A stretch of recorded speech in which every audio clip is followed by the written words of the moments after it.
Javier, 40 conversaciones con grandes figuras de la música. ¿Con cuál te quedas? Es una pregunta esa muy malvada. Me quedo con todos, quiero decir, con una parte de cada una de ellas, ¿no?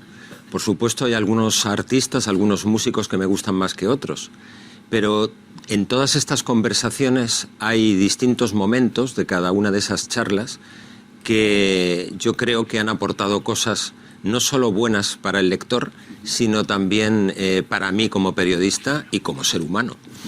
¿Alguno de estos personajes has llegado a conocerlo bien? Más allá de su faceta como personaje. Sí. Por ejemplo, Joaquín Sabina, lo he tratado mucho. Cuando hicimos el libro de conversaciones, Sabina en carne viva, yo también sé jugarme la boca, estuvimos 10 días recluidos en un hotel, que fueron memorables, y lo he frecuentado mucho durante muchos años en su casa, ¿no? A veces llegaba a su casa con discos de Madrid Rock para que se los dedicara a algunos amigos, me presentaba a las 5 de la tarde y me marchaba a las 10 de la mañana, ¿no? O sea que sí, con Joaquín he tenido una relación estrecha, también con Guojo de Extremoduro, con Dani Martín tuve una relación también estrecha durante una larga temporada, con algunos he intimado, sí. Bueno, Sabina, hiciste su biografía, ¿es como es? ¿Es como aparece realmente o es diferente en la intimidad? Bueno, evidentemente una cámara amplifica muchas cosas y yo creo que uno no olvida que hay un piloto rojo encendido, pero yo creo que en el caso de Joaquín Sabina, si no es exactamente igual, al menos es muy parecido, ¿no? Es esa persona explosiva, seductora, que te está dando un titular prácticamente en cada frase y que no se mide, ¿no? No es en absoluto políticamente correcto, todo lo contrario, odia la corrección política y se manifiesta tal y como lo hace luego en la intimidad. No se exhibe mucho ahora Sabina, ¿no? Bueno, él ha tenido sus momentos, ¿no? Está ahora en otro momento. Está en un momento en el que el cuerpo le pide calma. No está en una torre de marfil, pero bueno, está retirado en su casa, escribiendo, componiendo. Ha dado una gira memorable, contra todo pronóstico, porque ni siquiera él apostaba porque fuera a aguantar, ¿no? Una gira de esa magnitud, no solo en España, sino en América. Y bueno, pues ha sacado notable alto. Me parece que está en un momento, es un chaval, ¿no? Como dijo una vez cuando le dieron los premios de la música, aquellos 4 premios, los jóvenes venimos arrollando. Yo creo que Joaquín todavía es un joven que viene arrollando. En el caso de Andrés Calamaro, dices que Calamaro sí se ha comido a Andrés. Bueno, Calamaro es un artista, entendiéndose esto como un creador con una cabeza torrencial, que entrevistarle es complicado, porque él ya desde la primera respuesta ya no se detiene, ¿no? Ya es un río sin diques. Y está muy bien, por otro lado, porque te regala en ese sentido unas entrevistas muy jugosas, con mucha sustancia, ¿no? Pero desde luego si tú tenías un cuestionario previo, olvídate, y luego para editarlo es terrible. Y luego pues el jefe de prensa o el representante te va a llamar seguro la atención porque van a llegar tarde a otra entrevista, ¿no? Él dice que no es prolífico, pero eso es... Bueno, eso es una butad, ¿no? E incluso una hipérbole en su caso. Yo creo que es el más prolífico de todos, ¿no? Ahí tenemos el salmón. Yo creo que, además, me consta que tiene muchas canciones en el cajón, ¿no? Es decir, que no solo da a conocer todo aquello que compone, porque si fuera así, yo creo que estaría sacando discos cada semana, ¿no? Aute. Aute, un perfecto caballero inglés. Le traté mucho, en lo personal, fui mucho a su casa, me presentó algún libro, me escribió incluso un prólogo para un libro de poemas inédito, porque decidí no publicarlo finalmente por diversas causas. Tuve mucha relación con él y muy estrecha.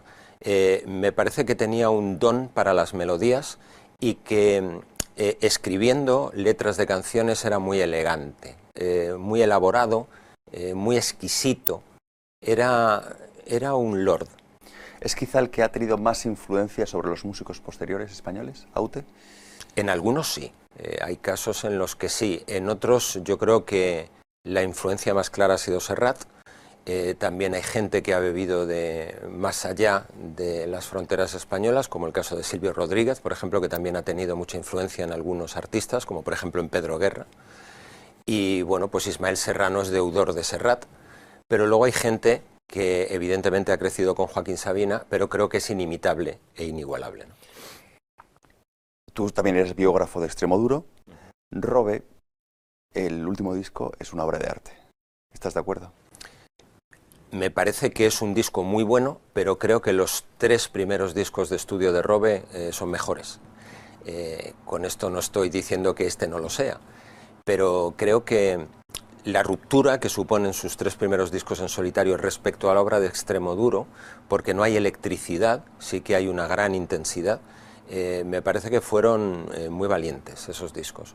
Y este disco pues sigue esa estela, tiene momentos brillantísimos, pero me parece que la sorpresa se produce en esos 3 primeros trabajos. El título está muy bien, El poder del arte. En este caso es una persona que igual dando entrevistas tampoco debe ser fácil, ¿no? ¿Robe? Robe es una persona tímida, es una persona introspectiva, no le gusta hacer alarde de nada, no busca el titular, da siempre las palabras precisas, medidas.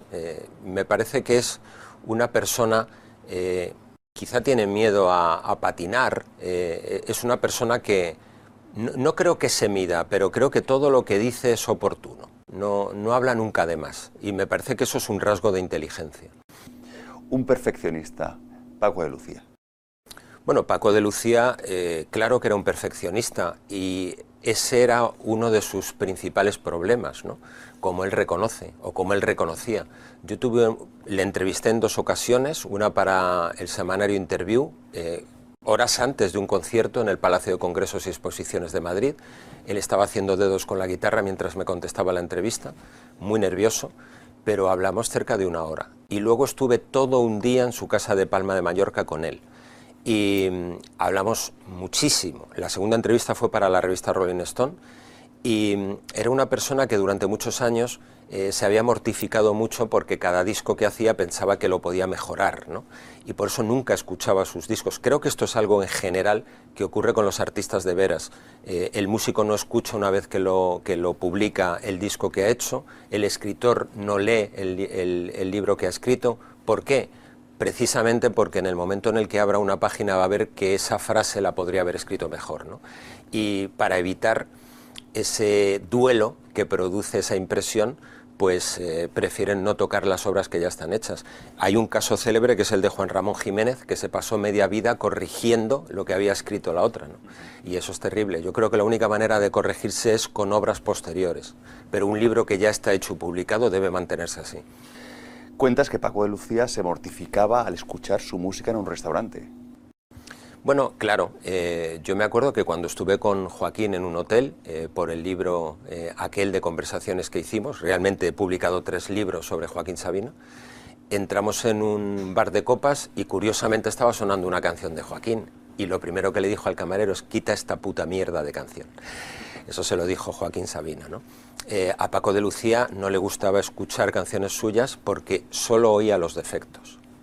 Esto es como el escritor cuando está leyendo un libro de otro, no puede evitar estar corrigiendo ese libro de otro. Eso ya es de formación profesional. A los músicos les pasa exactamente igual. Esto me lo han dicho muchos de ellos, ¿no? Ellos no son capaces de escuchar la música como un oyente normal. Ellos están dentro de las canciones, las están analizando técnicamente, y eso es una tortura. Eso lo contaba también John Williams, que no podía escuchar su música en los restaurantes. O sea, al final debe ser algo muy común. Una tristeza, Pau Donés. Bueno, ahí te das cuenta de que la muerte no repara en barras, no respeta a nadie, no respeta el talento, no respeta la juventud. Muera la muerte, ¿no? Sin duda, es una grandísima hija de puta. Y a él le pilló en un momento bueno. Él ha hecho... Quiero hablar de él en presente, porque ahí está su obra. Ha hecho grandes discos, ha sido una persona... Las veces que le entrevisté me encontré con una persona muy sencilla, muy normal, sin ningún tipo de alarde, muy agradecido con la vida por todos los frutos que le había dispensado. Y bueno, me parece una lástima. Y creo que murió con mucha dignidad, con mucha valentía, ¿no?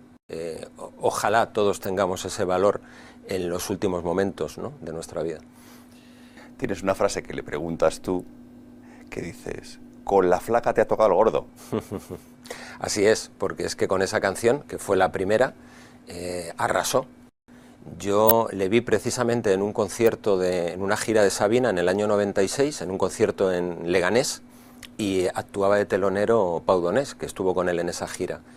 Y bueno, pues me acuerdo que luego las críticas al día siguiente casi le estaban dando más espacio al telonero que al propio Joaquín Sabina, ¿no? Ahí le vino Dios a ver, ¿no? Y luego los discos siguientes también, él tenía esa capacidad, como creo que tiene Dani Martín, de encontrar temas que son como chicles, muy pegadizos, ¿no? Tanto por la música como por la letra. Creo que eso los dos pues tienen ese don, ¿no? También has sido biógrafo de Dani Martín, tú. ¿Qué le ha pasado? ¿Cuál ha sido su bache? Yo no creo que haya ningún bache en Dani. Se habló durante un tiempo de una manera errónea que se había retirado. Él me lo desmintió, de hecho, en una entrevista que me concedió para el diario La Razón.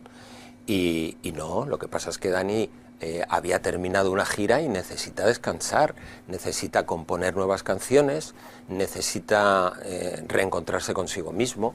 El artista, para evitar repetirse, tiene que encontrar momentos de relajación, tiene que dejar que las musas aterricen y no puede estar con una sobreexposición pública constantemente. Creo que eso es nocivo para el artista.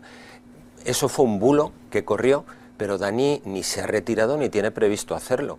Y creo que es el artista del momento. Desde luego es el que más vende. Fíjate la barbaridad que ha conseguido ahora con el Wizzing, que lo va a llenar 8 noches, ¿no?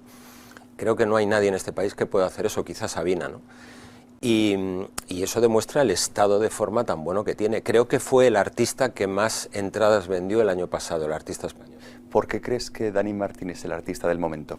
Bueno, supongo que eso es algo inexplicable. Aquello que decía Joaquín, de que al igual que las canciones hay artistas que tienen algo que no se puede explicar con palabras, ¿no? Llámalo duende, magia. Dani conecta con la gente, con gente de diversas generaciones. Cuando estaba en el Canto del Loco todo el mundo decía esto va a ser flor de un día. Acabará el Canto del Loco y este chaval dejará de tener pegada porque él se debe a un público, es generacional lo que él hace, no, es transgeneracional. Y tú vas a un concierto de Dani Martín y lo compruebas. ¿Es Manolo García tan simpático como parece? Bueno, conmigo fue correcto, tampoco fue excesivamente simpático, desde luego no fue antipático. A mí me parece que es un hombre que se toma muy en serio su trabajo, es un gran artista, creo que es un letrista muy particular, muy personal, singular, y es un hombre de gran talento. ¿Mejor que el último de la fila, Manolo García? Yo conocí a Manolo García en el último de la fila, incluso llegué a entrevistarlos en el año, a finales de los 80, en un concierto en el antiguo pabellón de los deportes del Real Madrid, ahí arriba de la Castellana. Me gustaba mucho el último de la fila. Yo creo que ha sido uno de los grandes grupos españoles. Manolo García es otra cosa. A mí me gusta mucho, pero a mí el último de la fila me gustaba mucho más. ¿Es mejor como pintor o como músico? Hombre, a mí me interesa más como músico. Aunque él se reconoce más como pintor que como músico, Manolo García. Bueno, Aute, por ejemplo, empezó como pintor, nunca dejó de pintar. A mí me gustaba mucho Aute como pintor. Él se reconocía también casi más como pintor que como músico. Da igual cómo se ve a uno, al final es como te ven los demás, ¿no? Yo creo que lo que va a trascender artísticamente de Manolo García, cuando él no esté, va a ser su obra musical, no su obra pictórica. Hay artistas que parece que tienen una inclinación, no sé si decirlo, a la autodestrucción, y hay varios en el libro. Manolo Tena. Fue muy amigo Manolo Tena. Sí. Una lástima. Pero bueno, la verdad es que hasta que murió fue Dorian Gray, ¿no? No aparentaba la edad que tenía, era un tipo de una enorme inteligencia, jugó con fuego, y es verdad que tampoco se portaron bien con él las discográficas ni la industria en general, ¿no? Se aprovecharon, yo creo que de su bondad, por así decirlo. Sí, o sea, fueron contratos leoninos. Sí, desde luego que sí, y de hecho su mejor disco, pues él no le vio nunca ningún rédito, ¿no? Su mejor disco en solitario, que es Sangre Española. Él venía de dos grupos míticos, legendarios, que fueron Cucharada y Alarma, que yo creo que ha sido uno de los grandes grupos de rock que ha habido en España, que solo publicaron 2 discos, pero maravillosos. Y luego, cuando él graba Sangre Española, creo que todas las canciones de Sangre Española, a excepción de una, se hicieron sencillos, singles. Yo creo que hay pocos discos que hayan tenido esa virtud, ¿no? Antonio Vega. Me parecía un hombre de una gran sensibilidad. Tiene canciones inmortales.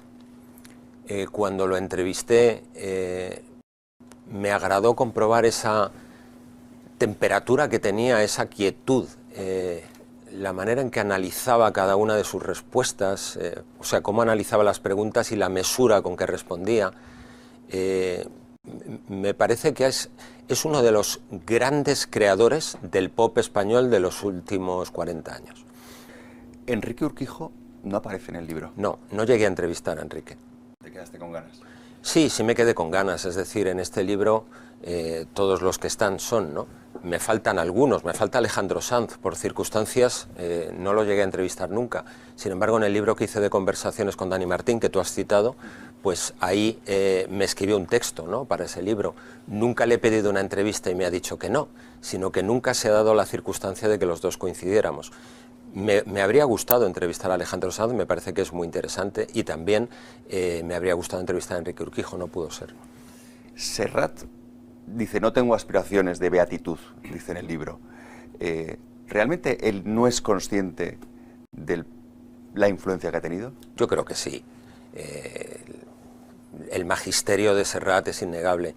Yo, que hago entrevistas todas las semanas para el Diario de la Razón a músicos, para el Diario de la Razón, raro es el artista español que no me lo cita como una influencia clara y determinante. Pero además gente de lo más variado. Josele, por ejemplo, de Los Enemigos, me habla de la influencia que tuvo en él Serrat, o Fernando Pardo de Sex Museum, ¿no? El otro día Sole Jiménez, incluso artistas flamencos. Yo creo que Serrat es un denominador común, todos han bebido de él, ¿no? De todos los entrevistados que haces en este libro, ¿tú de quién crees que nos acordaremos? ¿O quién crees que se nombrará, será conocido dentro de 100 años, de todos ellos? Bueno, 100 años es mucho tiempo, ¿no? En 100 años todos calvos. Pero yo creo nos acordaremos de la obra que han dejado muchos de ellos, es decir, de sus canciones. Yo creo que en el caso de Sabina, de Serrat, de Robe, han dejado canciones que perdurarán, ¿no?, y que les van a sobrevivir muchos años, ¿no? Y nos dieron Las 10, que es una canción de Sabina que muchos mexicanos piensan que es de los mexicanos, ¿no? Y eso le hace mucha gracia a Joaquín, ¿no? Dice, lo que más me gusta y lo que más me enorgullece es haber escrito canciones que la gente piensa que no son mías, porque ya pertenecen a todo el mundo, de lo populares que son, ¿no? Eso también me lo decía Cristina Rosenbinge, ¿no? Yo creo que el haber escrito canciones que al final pues son clásicos populares es maravilloso, ¿no? Miguel Bosé, el personaje de Miguel Bosé sí que parece que ha tenido ahora unas connotaciones más negativas en los últimos tiempos, ¿no? ¿Qué le pasa a Miguel Bosé? Bueno, esa pregunta de qué le pasa a Miguel Bosé, habría que preguntárselo a él, ¿no? Él es una persona, es muy artista. Yo tuve mucho trato con él durante muchos meses, fui a su casa todas las semanas, varios días, porque íbamos a haber escrito una biografía juntos, que finalmente publiqué yo, con Tu nombre de beso, hace muchos años. Lo entrevisté, hay una larga entrevista que incluyo en este libro, incluyo varias, pero la primera es una larga entrevista que le hice inédita, en la que hablamos de todo, de su vida y de su obra, y me parece una persona de una gran lucidez.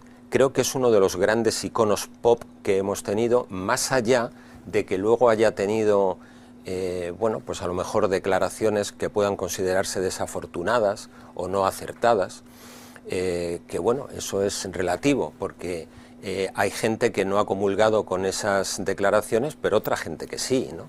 Aparte de que todas las personas son libres de expresar su opinión, te agrade o no te agrade, pero como artista él es incuestionable y él ha marcado una época. Pero es verdad que las declaraciones personales de cada uno, al margen de la música, pueden afectar mucho, ¿no?, a su imagen como artista, en el caso de Miguel Bosé. Lo que pasa es que nos olvidamos a veces de que el artista es también un ciudadano, que va a votar y que piensa, pues, por ejemplo, tiene una opinión política, ¿no? Yo creo que hay que separar, yo siempre lo hago, al artista de la persona. Es decir, ahora, por ejemplo, con lo de la cancelación, ¿no? ¿Es peor Woody Allen porque su persona ha hecho determinadas cosas? ¿Es peor cineasta? ¿Sus películas tienen menor valor? Yo creo que eso hay que revisarlo, ¿no? Es decir, si una película es buena y si un cineasta es excelente, a lo mejor puede ser un gilipollas. No estoy hablando del caso de Woody Allen, ¿eh? Te lo estoy poniendo como ejemplo que me sirve para cualquier otra persona. Picasso dicen que era un tipo muy antipático, que era muy tacaño, que era muy huraño, que era incluso mala persona. ¿Es un mal artista Picasso? ¿Fue un mal pintor? Yo creo que son cosas distintas. Bueno, Bob Dylan decían que también tampoco es buena persona. Van Morrison, se puede hablar de mala gente que luego son grandes artistas. También se dijo de Umbral, ¿no? Que era una persona, pues eso, con mala baba. Al final, a mí lo que me interesaba de Umbral era su obra, cómo escribía, ¿no?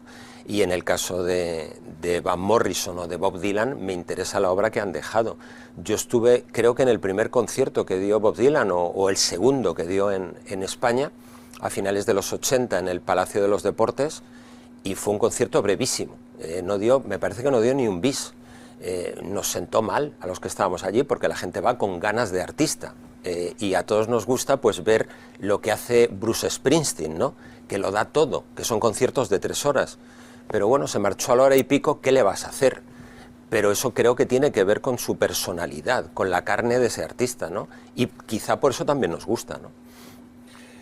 ¿Cómo es tu Madrid ahora? Porque tienes un libro sobre la movida que se llama Madrid sí fue una fiesta. ¿Madrid está bien ahora a nivel cultural? Bueno, musical? yo lo frecuento menos, yo soy madrileño de pura cepa, de padres y abuelos. He salido muchísimo durante muchísimos años y ahora ya salgo muy poco. Y bueno, pues no frecuento el Madrid de la noche como lo frecuenté durante tanto tiempo, ¿no? Pero yo creo que eso tiene que ver también con el momento vital, es decir, para los jóvenes que salen en Madrid, Madrid está bien. Ahora es inevitable que los que ya no salimos tengamos una mirada nostálgica de aquel Madrid que vivimos, ¿no? Pero yo creo que eso está relacionado, como te digo, con la juventud, ¿no? Creo que enjuiciar ahora si Madrid está mejor o peor, creo que en general Madrid le está pasando una cosa como les está pasando a otras ciudades, y es que se está europeizando en el peor de los sentidos. Es decir, Madrid era una ciudad muy loca, con unos horarios loquísimos. Aquello que decía también Sabina de que un atasco a las 4 de la mañana es poesía, ¿no? Que es lo que te encontrabas en Madrid un viernes o un sábado. Pues eso cada vez se ve menos, ¿no? Creo que es por esa razón. Y luego, por ejemplo, la Gran Vía, pues la Gran Vía, que era una calle con aquellos cines, con aquellas tiendas de discos, pues ahora es territorio Zara, ¿no? Y son todos ropas y hoteles de lujo, tiendas de ropa y hoteles de lujo, y bueno, pues no tienes esa, incluso las cadenas que hay de comida son cadenas internacionales, ¿no? No es una tasca de toda la vida. Y yo creo que eso sí se ha perdido y es una lástima. Bueno, decías antes que has escrito 3 libros sobre Sabrina, ¿no? Cuéntame tu mejor anécdota con él. Uf, es que han sido muchas. Me acuerdo cuando estuvimos haciendo el libro de conversaciones, que como te digo estuvimos encerrados 10 días en un hotel, nos encerrábamos en la habitación después de cenar. Él se bebía todas las noches una botella de Johnny Walker, etiqueta negra. Y yo trataba de ponerle agua cuando él se giraba para que no se emborrachara, ¿no? Y yo le acompañaba con cerveza, con botellas de Heineken, y estábamos hablando a lo mejor hasta las 8 de la mañana. Entonces ya a las 8 había momentos en los que ya la conversación era ininteligible. Yo eso todo lo grababa en cintas cassette, y no fue una sola noche la que yo volví a mi habitación y al poco de meterme en la cama empezaban a porrear la puerta, y era Joaquín que me decía: Javi, que se me acaba de ocurrir una cosa cojonuda y si no te la cuento ahora se me va a olvidar, vente otra vez para la habitación. Y eso pues es una anécdota, yo creo que graciosa, porque tiene que ver con el modo de ser del personaje, ¿no? Y volvíamos a la habitación y nos estábamos otras 2 horas hablando. Así de locos fueron esos días, ¿no? ¿Él ha cambiado musicalmente? ¿Ha roto con sus antiguos compañeros, ahora prefiere otros compañeros, por ejemplo, como Leiva? Bueno, Leiva es un productor que ahora le va bien, le encaja en lo que está haciendo. Hablar musicalmente de Joaquín Sabina creo que es un error, porque creo que a Joaquín la música en los últimos años le ha interesado menos, a él le interesa la letra. Él es un gran escritor de canciones, por supuesto que tiene un gran sentido musical, de hecho él es un buen guitarrista, o un guitarrista al menos aceptable, ¿no? Y él tiene un sentido de la melodía, pero lo que más le ha interesado en los últimos años es la parte textual, ¿no? Entonces él escribe textos que tienen que ser, que luego, bueno, pues hay que encajar ahí una música, ¿no? pero creo que la parte, todo lo que tiene que ver con la producción musical y todo eso, a él le importa menos, ¿no? A él lo que le interesa es que su texto brille lo más posible. Creo que además él pasó de hacer un tipo de canciones con planteamiento, nudo y desenlace, un poco como lo que es una novela, eran historias, y él ha ido haciendo cada vez más una poesía del lenguaje, ¿no? Más abstracta, con más fogonazos, una poesía pues mucho más sugestiva, pero de más difícil comprensión, más críptica. Y creo que eso también para alguna gente le ha descolgado de Joaquín Sabina, que le gustaban más las historias, ¿no?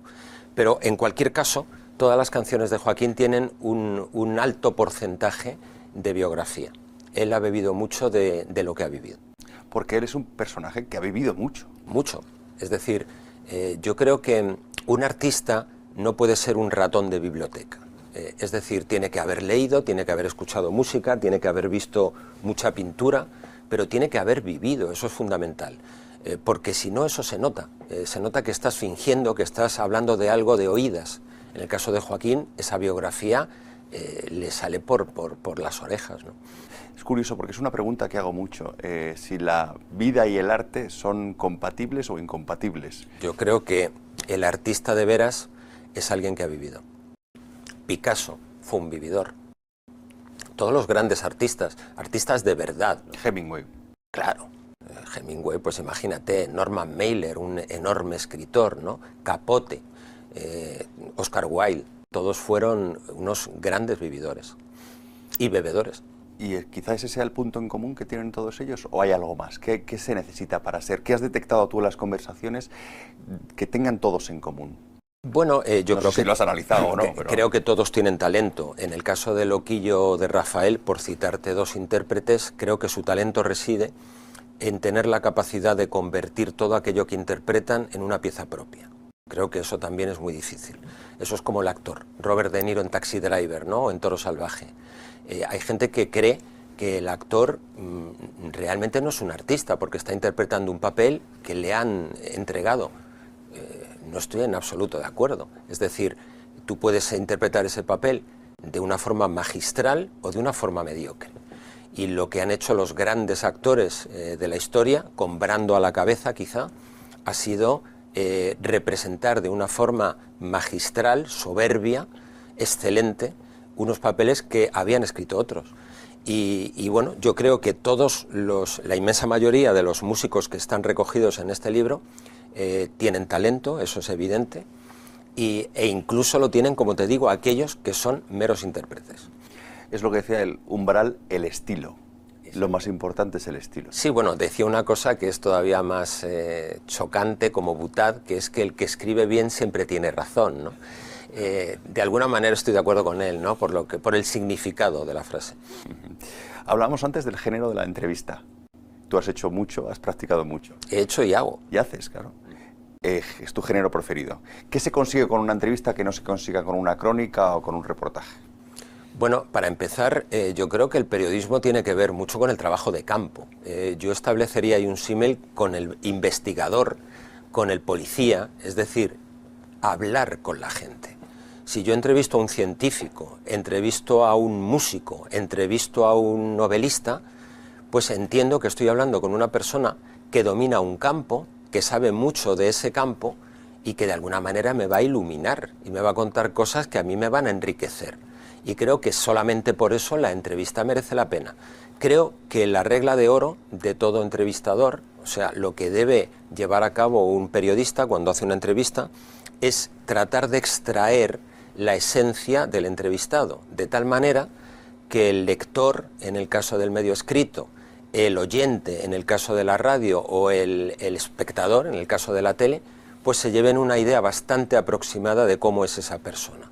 Que a veces no es fácil, porque estamos hablando de entrevistas muy cortas, incluso en momentos de promoción, en los que es difícil sacar el zumo, ¿no? Y saber exactamente cómo es esa persona, pero creo que el periodista tiene que intentarlo. Lo más difícil es saber escuchar. ¿No te Así parece? es. Bueno, es que yo me pongo bastante malo cuando veo esas entrevistas en las que habla mucho más el entrevistador que el entrevistado, ¿no? o que le está interrumpiendo constantemente. Yo creo que cuando entrevistas a una persona, lo importante es esa persona, el entrevistado. Ahí ni tus opiniones cuentan, por supuesto la opinión del entrevistador no cuenta. Y si acaso las puedes deslizar en las preguntas que haces, o en las réplicas o en las contrapreguntas, pero lo que cuenta ahí es el parecer del entrevistado, y eso es sagrado. Un personaje no tiene por qué ser músico que te hubiera gustado entrevistar. Bueno, Brando, te lo he citado antes, Marlon Brando, ¿no? Claro que sí, me habría gustado entrevistar a Brando, me habría gustado entrevistar a Alejandro Magno, ¿no? Ya puestos. Es decir, ¿cómo consiguió tantas cosas muriendo tan joven? Exacto. Creo que hay mucha gente que... a Julio César, ¿no? Incluso a su hijo, ¿no? Bueno, pongámonos en el siglo XX o en el siglo XXI. Sí, pues te he citado Brando, te podría citar Gandhi. Me habría gustado entrevistar muchísimo a Fidel Castro. Me habría gustado entrevistar a Kennedy. ¿Y de músicos? Músicos, pues a John Lennon, a Bob Dylan y a Mick Jagger, por ejemplo, ¿no? ¿Tú te explicas de alguna manera el éxito de los Beatles? ¿Cómo 4 chicos de Liverpool consiguen lo que consiguen y tienen la influencia que tienen, saliendo de una ciudad portuaria, pero sin... en fin, ¿cómo se explica eso? Es una cosa... Bueno, yo creo que en una fórmula tan sencilla como es el pop, ellos consiguen escribir una serie de obras maestras. Y son obras maestras no porque lo diga yo, sino porque fíjate si han pasado años, los Beatles se separan en el año 70 y tú sigues poniendo los grandes éxitos de los Beatles, que son muchos y no han envejecido nada. Es decir, Yesterday, Let It Be, tantas canciones. ¿Cómo se explica eso, que haya obras de arte? Bueno, eso es el talento, eso es la magia del genio, ¿no? Las Meninas, el Guernica, el Padrino. ¿Cómo se consigue eso? Bueno, pues el genio. Yo creo que al final, por mucho que nos guste una persona, un personaje, lo que trasciende es la obra. Y al final es lo que queda. Quevedo se sabe que era un personaje, pero lo que ha quedado son sus poemas, que son prodigiosos. Porque al final nosotros nos llegan cosas de Quevedo, pero no lo hemos conocido y no lo podemos ver en televisión para juzgarle. Le podemos juzgar por su obra. Y creo que eso pasará con la obra de todos los músicos que hay recogidos en este libro. Uno de los músicos que hay aquí es Rosendo, que dices que entrevistarles es como ir a tomarse unos botellines con un amigo. Acaba de cumplir los 70 años, yo he intentado entrevistarles, imposible. Está totalmente retirado de la música. Sí, Rosendo. Se ha retirado, es una decisión, igual que Serrat ahora se ha retirado. Serrat está apareciendo pues, a premios que le dan y a cosas de amigos. Bueno, me parece que él ha hecho una carrera enorme, partiendo de la nada. Todos partimos de la nada, ¿no? Pero hay gente que a partir de la nada construye un palacio. Creo que Rosendo es un referente madrileño, ¿no? Le han puesto nombre a una calle, está reconocidísimo, tiene canciones que son clásicos. Creo que tuvo también uno de los mejores grupos de rock que ha habido en la historia del rock español, que es Leño. También brevísimo, pero con unas canciones estupendas, ¿no? Y creo que él ha tenido una enorme influencia sobre muchísimos músicos. Antes hablabas de la influencia de Serrat, ¿no? Extremo Duro, Barricada, Marea, Fito Cabrales, todos le deben el 80% de lo que son a Rosendo. Yo pensaba que Rosendo iba a morir con las botas puestas, o sea, con la guitarra puesta, o sea, tocando todavía. Bueno, en alguna de las entrevistas que yo le hice, él me aseguró que sí, pero bueno, al final ha entendido que tocaba retirarse, que ya está bien. Dio un último concierto maravilloso en el Wizzing y bueno, pues me parece que hay que respetar esas decisiones, pero insisto, es que al final lo que queda es la obra, es decir, Rosendo se ha retirado, Antonio Vega se ha muerto, Aute se ha muerto, María Jiménez también ha muerto, pero ahí está su obra, ahí está su legado. Es la grandeza del artista. El ciudadano medio que va a una oficina, el abogado, pues no deja una obra que se pueda paladear, el artista sí, tienen esa ventaja respecto al resto de los seres humanos, ¿no? Y por eso creo que el artista tiene el privilegio de vivir más allá de la vida. De todos los entrevistados que ya han fallecido, ¿a quién echas más de menos? A Manolo Tena y Aute. Sí, creo que los dos podrían haber seguido haciendo cosas importantes profesionalmente, en lo musical, pero echo de menos el trato personal con ellos. Con Manolo tuve una relación excelente, no era una persona fácil, y Aute me demostró que era un caballero, y yo disfrutaba mucho y aprendí mucho de Aute. Después de 40 entrevistas, bueno, 80 entrevistas a 40 músicos, saber cuál es el secreto de la genialidad. Yo creo que esa es una pregunta que no tiene respuesta, es decir, la genialidad solo se explica por sí misma. Seré más explícito. Escucha una canción que consideras una obra de arte, Like a Rolling Stone, de Bob Dylan, que fue declarada por la revista Rolling Stone como la mejor canción de rock de todos los tiempos, ¿no? Pues yo escucho Like a Rolling Stone y cada vez que la escucho me parece que la estoy escuchando por vez primera. Cuando yo veo las meninas que te he dicho antes de Velázquez, me parece que no se puede pintar mejor, ¿no? Cuando veo la obra de Goya me parece que eso es extraordinario. Cuando veo el Taj Mahal digo, ¿cómo se puede construir esto? Es decir, el genio es algo que te supera, que te sobrepasa, ¿no? Y que yo he ligado siempre a dos cosas, a la belleza y a la emoción. Yo le pido a un artista que me gane por ahí, es decir, que me emocione, que me conmueva y, a ser posible, que genere belleza. Yo no creo en el arte feísta. Creo que el arte tiene que estar ligado a una forma de belleza. Por más que mucha gente pueda apuntar aquí, bueno, pero es que la belleza es subjetiva. No lo sé, yo creo que hay belleza que es inobjetable y es completamente objetiva. Y te puedo hablar de Marilyn Monroe o de Paul Newman, ¿no? Por llevarlo ya al físico, al plano físico. Desde el punto de vista musical, actualmente músicas como el reggaetón, el trap, ¿son bellas para ti? Para mí no, generacionalmente no tienen nada que ver conmigo, no me ofenden, como a otras personas sí parece que les ofenden.